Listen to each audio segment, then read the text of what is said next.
A student visited a master at his home in order to learn the ways of enlightenment, and the master offered him a seat. As the master boiled some tea for the student began rambling about all of the philosophies he had studied, the different sages he had visited, and all of the different theories he had about the world. "But even after all of that, I am not satisfied," said the student, looking distressed. "I want to know the truth about the meaning of life, and that's why I am here today." The master poured tea into the student's cup until it overflowed. "Master, what are you doing?" asked the student. "The teacup is overflowing." "Your mind is like this cup of tea," said the master. "You must empty it before I can fill it with anything. The more noisy and full our minds are, the less capable we are of being present and learning from the world. So to maximize the awareness we bring to each moment, we must master the art of making our minds still, silent, and empty. Seeking certain outcomes, a noisy mind is one that is stuck searching for certainty in the wrong spot. The nature of the mind is to find solutions to our problems, and it will not stop searching until it feels confident in its solution.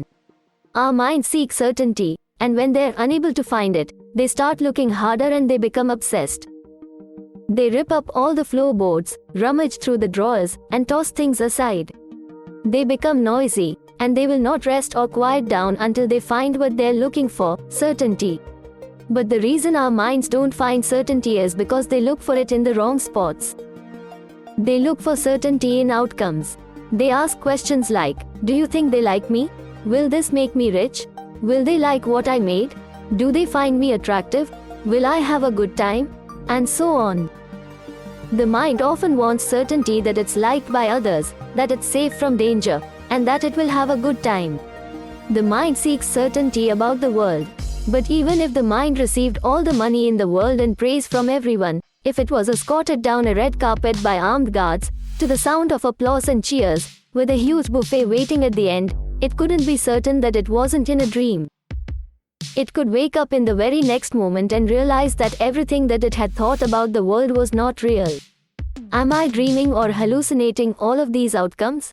The mind can never find certainty about that question. All outcomes are fundamentally uncertain, and as long as our minds are obsessed with outcomes, they will never find certainty, and they will never find peace.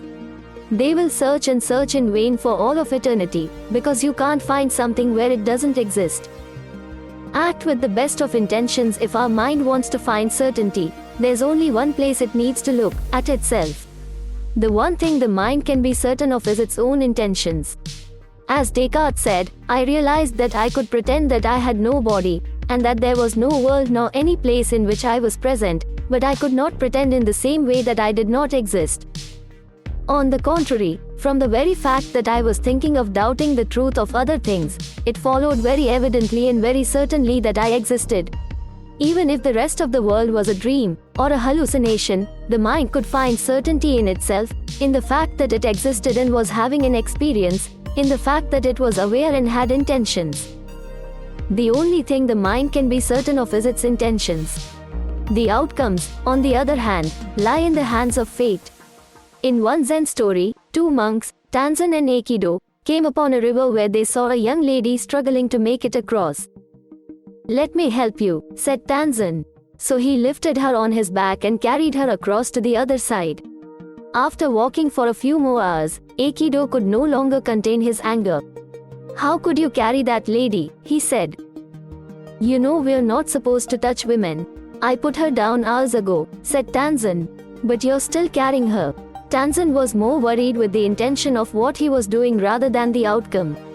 He intended to help the lady, and he did what was in his power to fulfill that intention. And because of this, his mind was at peace. It found certainty in his intention. Aikido, on the other hand, worried about the outcome of what he was doing more than the intention. The outcome he desired was to be a good monk. But now that Tanzan had touched a woman, he did not know how that affected his desired outcome. Was he still a good monk? Should he have helped the lady instead? Did he do the right thing by not touching her? Should good monks follow strict rules? Or should they be more lenient? What should he do in the future? Is he still capable of becoming a good monk? So on and so forth. Aikida's mind was not at peace because it was focused on outcomes more than intentions. And his mind will never find certainty in the outcome because there are always reasons to have doubts about outcomes. If Aikido helped the woman, he would feel guilty for touching her. If he did not help the woman, he would doubt whether he did the right thing. When we are overly focused on the outcomes, there are no certain answers, only doubts and regrets. But when we focus on our intentions, like Tanzan, certainty is always possible. Did I try my best to do good or not? If not, I can repent, ask for forgiveness, realize where and why I went wrong, and try to do my best in the future. The Buddha said, but the deed is indeed well done when being done one has not to repent, and when one can reap with joy the sweet fruits of the right deed. When we act with pure and good intentions, our conscience remains clear. And if an action is done with a good conscience, according to Buddha, it's well done, regardless of the outcome. Immanuel Kant would agree with Buddha, because he said, the goodwill is not good because of what it brings about or accomplishes, through its effectiveness in attaining some intended end. Rather, it is good just through its willing, and therefore good in itself. Kierkegaard also agrees, because he said, purity of heart is to will one thing. If a doctor does his best to help a patient but fails, that does not mean he did something wrong. His conscience is clear, and his mind can be at peace knowing he had the best of intentions and acted accordingly. The outcome, however, was in the hands of fate. And yet, if that doctor did not have the best of intentions, he will know with certainty that he did not have the best of intentions, if he is honest and willing to admit it to himself. And if he admits it to himself, if he admits that his intentions were not pure and good, he has certainty about what to do next. Repent, ask for forgiveness, realize the error that led him astray, and do his best in the future. So if the mind acts with the best of intentions, it can find certainty and peace in that.